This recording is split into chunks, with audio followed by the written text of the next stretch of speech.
Hey, Normtech. Jasper here. Take a look at this. From our perspective, it has petals. It has a stem. It is red, orange, and yellow. It smells like perfume. So what is it? In our perspective, it is a flower.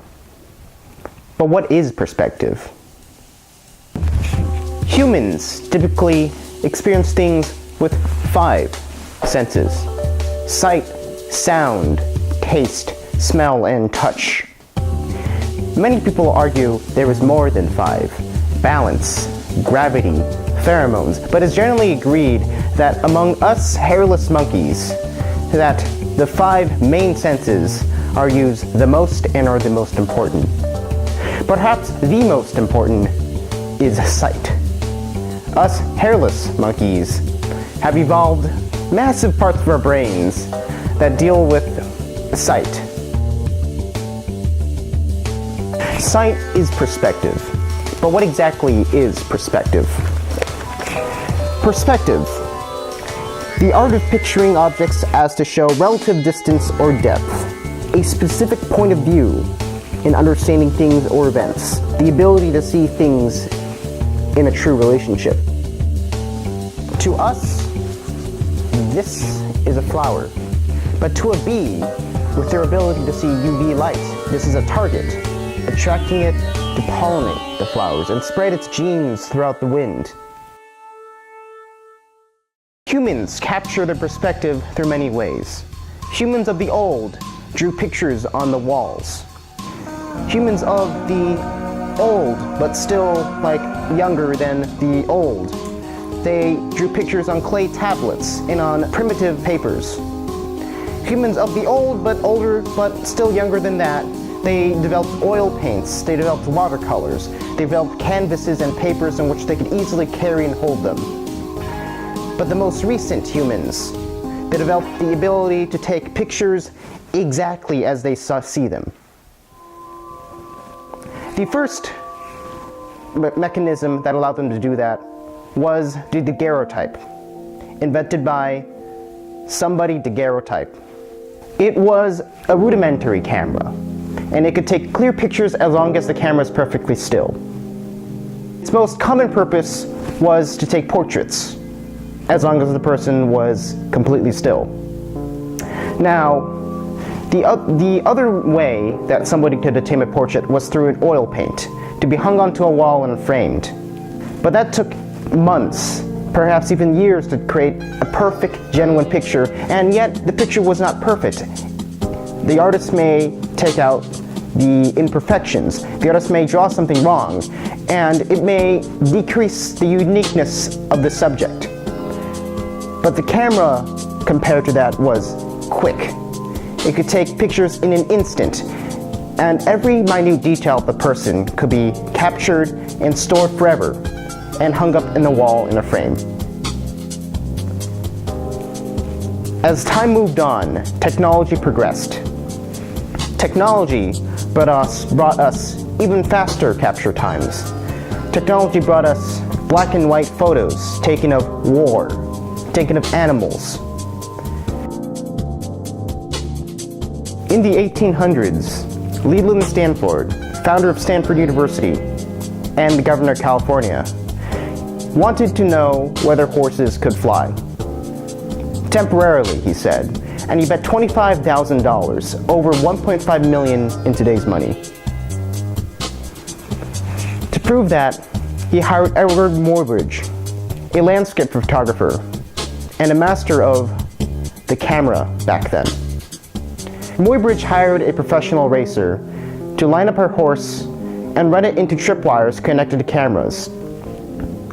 After all the pictures taken, he lined them all together and played them back to back. He created the first motion camera, the first video camera. Muybridge's invention was revolutionary.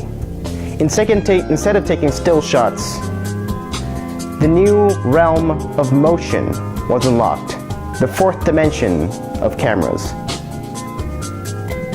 Technology didn't do much after that. Video cameras and normal cameras were separate. Video cameras required a long reel of film, while normal cameras just required film. But as technology progressed into the digital age, these two cameras merged together.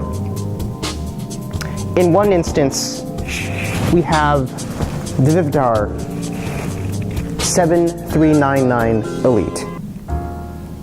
This camera was mass-produced by the Vivitar company, then purchased by the Syntax Brilliant Corporation, and run under the Vivitar brand. It was a universal camera. It had the ability to zoom in. It had the ability to zoom out. It had the ability to produce sounds whenever it zoomed in and zoomed out, very loud and very obnoxiously.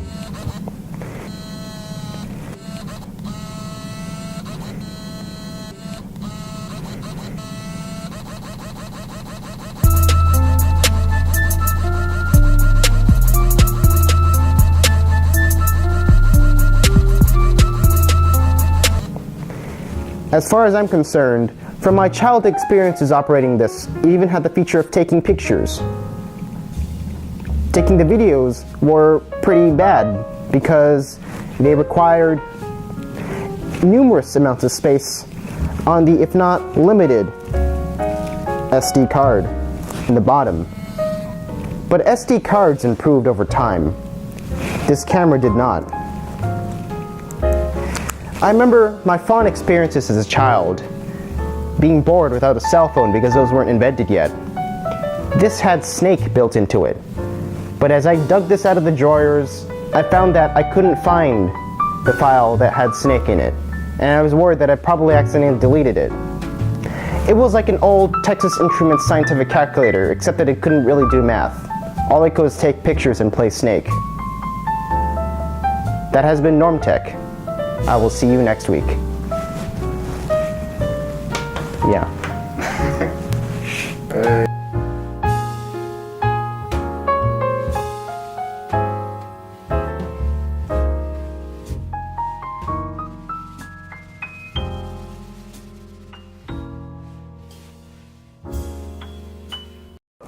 Are you filming yet? No, don't stop moving your hand.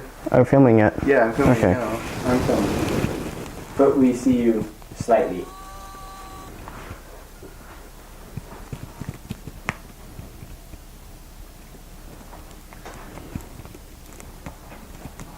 I don't know.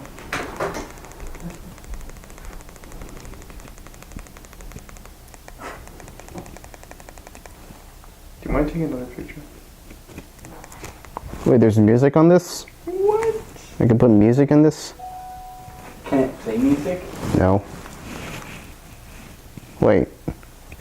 Let me see. I remember there was a video setting too.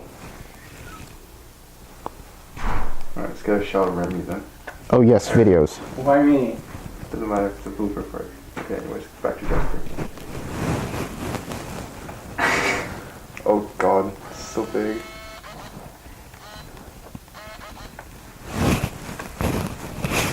What are you doing? I don't know. This is part of the official video? Or? Yeah, it's gonna be. Jesus Christ.